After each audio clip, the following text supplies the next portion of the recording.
कौसल्य श्री स्वामी पुष्करिणिकाप्लव निर्मलांगाः श्रेयोर्थिनो हर विरिञ्चि सनन्दनाद्याः द्वारे वसन्ति वरवेत्र हतोत्तमांगाः श्रीवेङ्कटाचलपते तव सुप्रभातम्। श्रीशेषशैलगरुडाचल वेङ्कटाद्रि नारायणाद्रि वृषभाद्रि विषाद्रिमुख्याम् आख्याम् त्वदीय वसतेरनिशं वदन्ति श्रीवेङ्कटाचलपते तव सुप्रभातम्।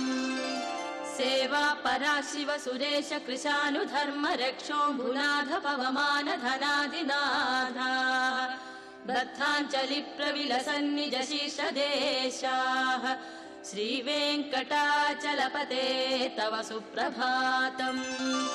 घाटीषु ते विहगराज मृगाधिराज नागाधिराज गजराज हयाधिराजाः स्वस्वातिकार महिमाधिकमर्थयन्ते श्रीवेङ्कटाचलपते तव सुप्रभातम्।